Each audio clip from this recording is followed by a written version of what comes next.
Good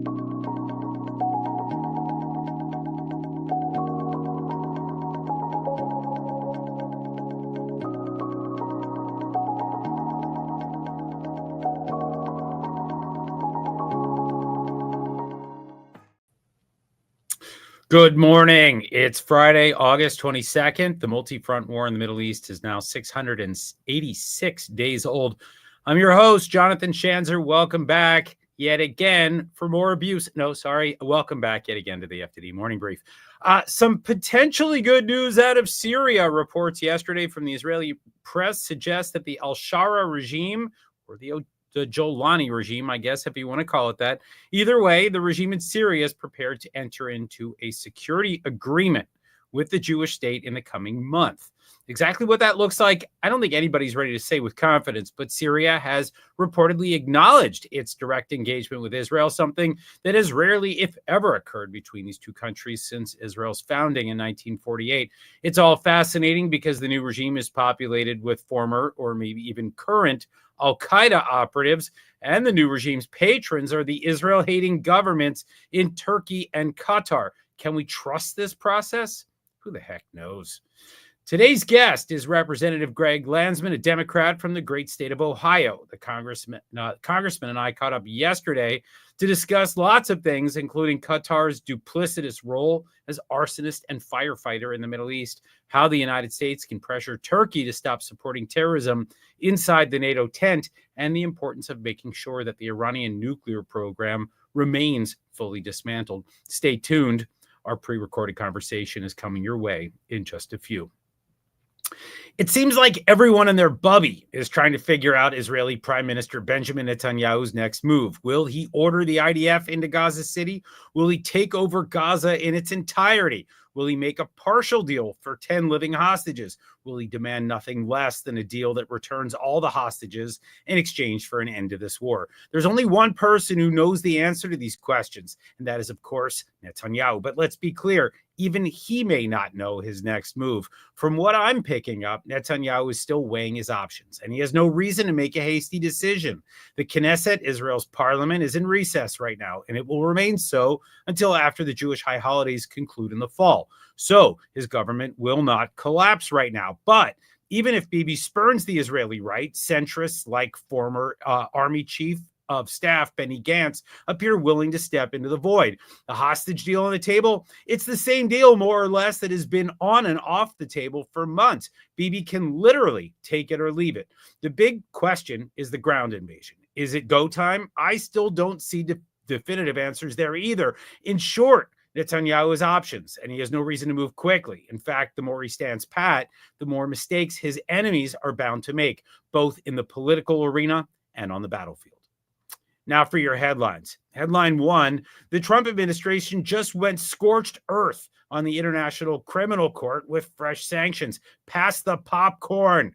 Yesterday, the U.S. State Department dropped sanctions on 4 top ICC officials, Judges Kimberly Prost and Nicholas Yanguilu, plus Deputy Prosecutor Nazhat Shamin Khan and Mame Mandiai Nyang. Just for the record, I could have deleted these appellations from today's script. I didn't, obviously. That's just because it's more fun to butcher their names. I hope they take offense. On X, the platform formerly known as Twitter, Secretary of State Marco Rubio went hard, underscoring that the administration will, quote, continue to hold accountable those responsible for the ICC's morally bankrupt and legally baseless actions against Americans and Israelis, end quote.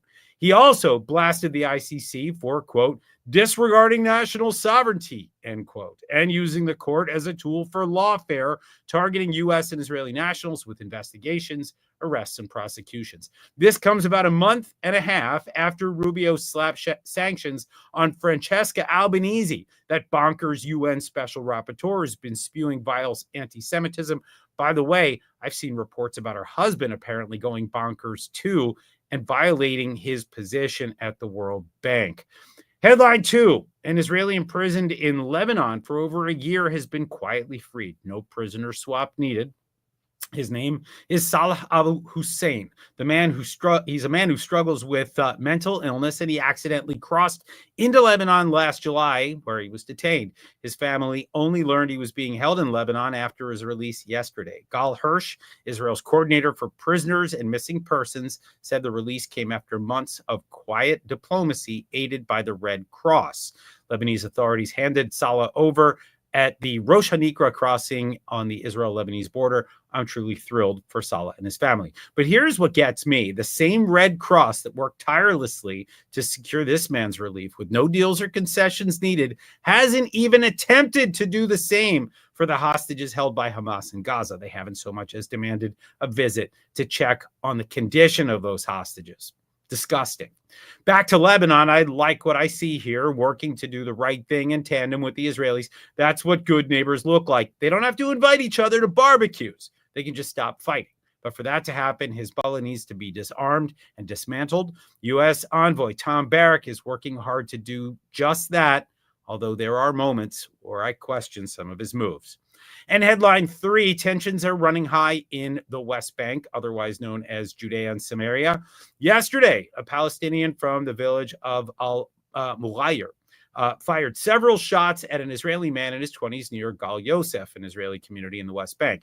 Although the man wasn't hit, he was injured during the physical attack that followed.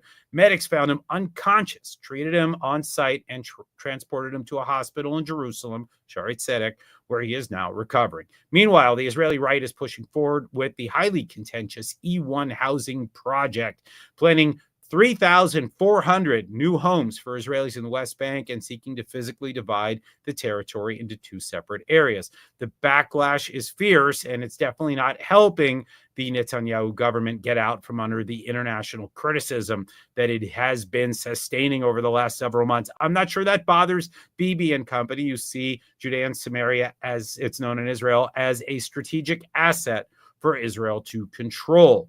But I know many Israelis who are watching with grave concern as Israel's standing continues to lose steam across the globe.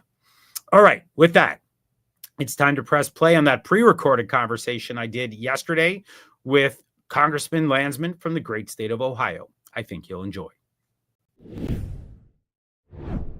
Welcome to the program, Congressman Greg Landsman. Hey, thanks for having me.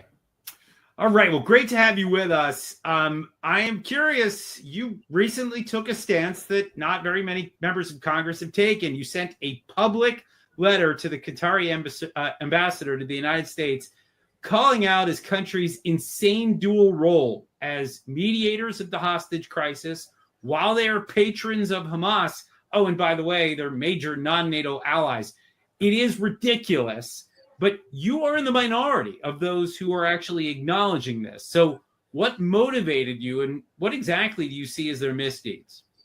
Yeah, I want the war to end. I want these hostages returned, and I want us to be in a position to rebuild Gaza. And part of that is, getting Qatar to use all of the leverage they have on these senior Hamas leaders that are in Qatar, and they've been in Qatar for a long time. They say we've asked them to take these leaders, and whether we did or didn't, I'm sure we did. It doesn't mean that at this point they shouldn't apprehend these folks. To me, instead of living a life of luxury, which is what they're doing in Doha, they should be behind bars until this is resolved. And so I've called on Qatar to do this. I think every one of my colleagues should do it, and to put a maximum amount of pressure on Qatar to say, as they said in this letter with 21 other Arab countries, they're done with Hamas. Hamas needs to disarm and be dismantled. So get in the game, pick a side. They care deeply about the West in this relationship, and I want this relationship to be good. So just be done playing this dual role. Just work with us and rid the Middle East of this terror entity. I love it. I got to ask a follow-up here. Sure. I mean, number one, do you think that the Qataris are actually working with Hamas to lengthen this conflict, to draw this thing out further and to introduce more and more suffering into the Middle East and put more pressure on Israel? I guess that's question one. Question two is, have you engaged the administration on this? Because the administration doesn't seem to want to change its position. They see the Qataris as, viable actors, as mediators. They continue to engage the Qataris as honest brokers. This seems insane to me, but yet that's where we are. So I guess two questions there. Yeah, it's insane to me too. Yes, we've engaged the administration. We'll continue to put pressure on the administration to change its stance. I don't understand why it's so problematic to say, look, folks, until this war is over, until every hostage is returned, until we are rebuilding Gaza, you're going to be placed into custody. I don't understand why that's so hard. I really don't either. But that first question, though, do you think the Qataris are complicit with what's been going on, or do you think they're just bystanders and allowing for Hamas to operate on their soil while they're funding the terror group back in Gaza? I mean, to me, that seems like complicity. That seems like they're part of the program. Do you differ from that? I don't know their intent here. I know that they care deeply about the relationship with the West. I just think this is a moment of truth for them. And so be done with Hamas. You're in the best possible position to take these senior Hamas leaders and say, no more. So we're going to take you into custody and exiles, after that. But we are done with Hamas. And, as a region and as Qataris, we're going to lead the way because we want to see a different Middle East. Yeah. I got to say, I was surprised to see them sign on to that document calling for Hamas to quit the war, essentially, and to end this nightmare. I'm not sure I bought it. I think it looked good when they signed on, but I'm not sure that they fully ascribed to that. But I guess we can find out soon enough whether they're on. One thing I do know is that they really do want to be respected and liked by us. They want to be part of all of the work that's happening, particularly as it relates to the economic development and the investments that are in play. Like, I think they want to be partners here. So pick a side, just be done. This is the moment. Pick the side. Well, and we all know that the Qataris have long played arsonist and firefighter, whether it's Al Qaeda or ISIS or the Taliban or the Muslim Brotherhood or Hamas. But all right, so we've talked about Qatar. There's another country that does the same stuff, maybe not as egregiously, but still pretty egregiously. Here we're talking about the Republic of Turkey. Turkey's obviously a NATO ally. What do you propose we do to counter the support of radicalism by this ally as well? I mean, they're not as in your face as the Qataris are, but it's a lot, isn't it? Yeah. I mean, again, I think people have to decide, are they going to be part of the effort that gets rid of terrorism in the Middle East and marginalizes the Iranian regime so that they are no longer focused on anything other than Iran? And that, applies to Turkey as well. And so I think for us, it's using our leverage, whether that's, saying, hey, you want some planes, we would like to work with you on those planes, but only if you're working with us to end this war and to sideline Iran. There are sanctions that can be applied. So I just think we have to have a really tough stance here, which is, this is a moment of truth for everybody in the region. Iran has been weakened, significantly weakened. Hezbollah has been weakened. The Assad regime fell in Syria, and Hamas is in its hopefully final weeks in Gaza. So, you know who the winner is going to be. Let's all work together to end this, this nightmare that has prevented an enormous amount of work together, stability, and ultimately peace. And, that includes Turkey. I think, he's got to make a decision, and hopefully he sides with us and, his European allies. Yeah. I mean, I think the big question is what happens if Erdogan doesn't, right? I mean, here you've got a NATO ally that appears to just be blatantly and flagrantly violating the terms of kind of the Western alliance, maybe not in word, but certainly in deed. I think there are a lot of questions that you raised that are important. I'm not sure that Turkey comes around to where we want to be. I'm not sure the Qataris do, but I laud you for the positions that you take, and I think more members of Congress need to. Yeah, I think the world. I mean, the events are changing so quickly, not in their favor, right? I mean, if you're Turkey and you've seen what's happening to Iran, and you're the Qataris and you're seeing what's happening to all of Iran, Iran and its terror armies, and you just see the Abraham Accords and these countries coming together. There's a clear train that's leaving the station that is about prosperity and stability and peace in the Middle East. I don't know why you wouldn't want to be on that at this point. Hopefully, and that's why they signed onto that letter. Hopefully, they see that this is heading in a direction where it's better to be with us than them. Yeah, I hope they're seeing that. I'm not convinced. I tend to be a bit pessimistic, which often makes me more correct in this business. But look, one can always hope for change.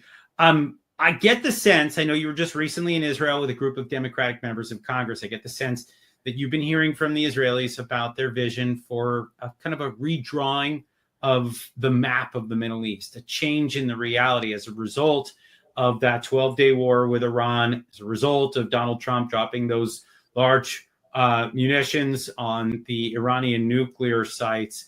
Tell us a little bit about how you think the region could change based on what you're hearing from the Israelis.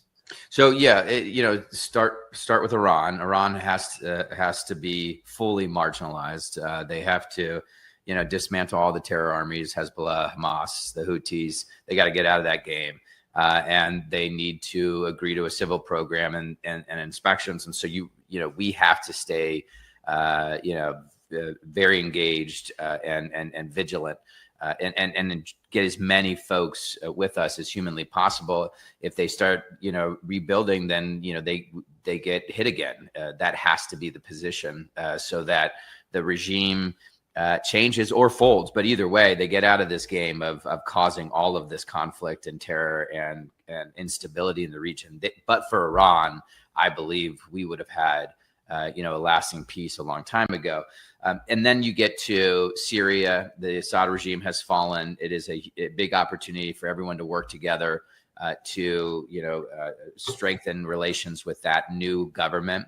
And the same is true in Lebanon, where Hezbollah is been weakened. They're obviously not gone, but they're in a position where the Lebanese army, with support from this larger coalition, could be done with Hezbollah and do what they told the UN they would do years and years ago, which is disarm Hezbollah and get them out of southern Lebanon, which would allow peace to be made with Lebanon. So you can imagine peace with Lebanon, peace with Syria, peace with Iraq, and then of course Saudi Arabia and other Arab countries, and then you've got a Middle East that's fundamentally transformed. Obviously, that has to include ending the war in Gaza and creating. Let's talk about that. I want to be respectful of your time. I want to maybe just ask you one more question before we let you go. Okay, I see the vision. By the way, I'm fully on board with it. I see Syria as a distinct possibility for normalization. I see Lebanon. I'm not sure on Iraq, but I think if Syria and Lebanon go, then I think Iraq could follow. And of course, we've been watching the Saudis now for years kind of dance around this, but it looks like it's inevitable. At some point, I think they go in this direction. Well, I think the Indonesia too. It's an enormous country, so you can start to see how these Arab Muslim countries start to see that the path forward for them is, in partnership with us and the state of Israel. Yeah. So I fully buy in, but, I think that gets us to this, last thorny, difficult question, which is, what happens in Gaza? You were just there. I'm assuming you got briefings on food insecurity and security. I understand that there's pockets of security and insecurity across Gaza. It's not kind of an either or. It's not binary, as they say. Yeah. That I would say is maybe one takeaway. The other, of course, is that there's a deal that's on the table that Hamas has purportedly agreed to. Although I'm not going to hold my breath, they at least are signaling that they're willing to let go of 10 more hostages and 18 more deceased hostages in exchange for a pause in fighting for 60 days. Then you have the Israelis with their call up talking about a massive invasion of Gaza City. In your view, what happens next? How do we get out of this war at long last? Yeah, I mean, if there's a deal to return a single hostage, I think you take it, and hopefully that's what happens. But it's not clear that any Hamas folks in Gaza are ready to do that. And if they are, great, and Netanyahu should pursue that. In the meantime, I do think a very slow approach, which is the one I think they're taking around Gaza City, should be pursued, where they are slowly sort of moving in. They are doing so in a way that gets as much food into Gaza City and the people who need it as humanly possible. And simultaneously, you're getting as many civilians out of harm's way as humanly possible. Take your time. Which is what I think they're doing, which means that, the war won't be over in a week or so. And that's fine. You want to see the lowest number of civilian casualties as they slowly close in on what seems to be the last big stronghold of Hamas. But in the end, this war, I think, can be done if these Arab countries that said, hey, we're done with Hamas, then take the next step and say, Israel, we are joining you. We are going to be part of a coalition to secure Gaza, get the remaining hostages, and then to rebuild. That, to me, is the path forward, with Israel providing security on the outside, them providing security on the inside, and getting Gazans, not Hamas, but Gazans, to run the show as they rebuild. Bold, ambitious, a little bit of hope there. Like to hear it. We'll leave it there. Thank you, Congressman Greg Landsman from the great state of Ohio, for joining us today on the FDD Morning Brief. Appreciate you. All right, good stuff. Here's what FDD has on tap for you today. Writing for the Jerusalem Post, FDD's Mark Dubowitz and Jacob Nagel argue that in the aftermath of the 12-day war with Iran, any future agreement with the regime must include the full and verifiable dismantling of its nuclear weapons program, terror networks, and missile capabilities. No more incremental steps or partial measures. No more JCPOA deja vu. The United States, Israel, and their allies must form an unyielding, united front against this dangerous regime. Got to just keep saying it. Got to keep doing it. Meanwhile, check out my colleague David Daoud's latest piece for FDD's Long War Journal, which details Israel's operations against Hezbollah in Lebanon from August 4th to 17th. In other words, just over the last few weeks. These included targeted assassinations of operatives from Hezbollah and the Popular Front for the Liberation of Palestine, as well as strikes on Hezbollah's military assets. This article has maps, terrorist headshots, lots of details. Definitely check that out. Finally, don't miss the latest episode of FDD's The Iran Breakdown, featuring Juan Zarate, chair of FDD's Center on Economic and Financial Power, also known as CEFP. Juan and host Mark Dubowitz discuss how economic sanctions often prove mightier than missiles. They're still the most potent weapon against the regime in Tehran when we're not dropping bunker busters, that is. Okay, that's it. Show's over. It's almost time to turn the channel. But if you're feeling the need for more smart things to fill your brain this weekend, check out the expert analysis on our website, FDD.org. Read our quick takes on X, or watch the videos we post on Instagram and YouTube. You can also make that munificent, magnanimous, and otherwise generous tax-deductible donation anytime, day and night. FDD.org/invest. Tune in Monday for another 25 minutes of stuff that is guaranteed to make you more informed. Yes, I'm talking about the next episode of the FDD Morning Brief. Until then, enjoy your weekend. I'm Jonathan Schanzer, signing off for FDD.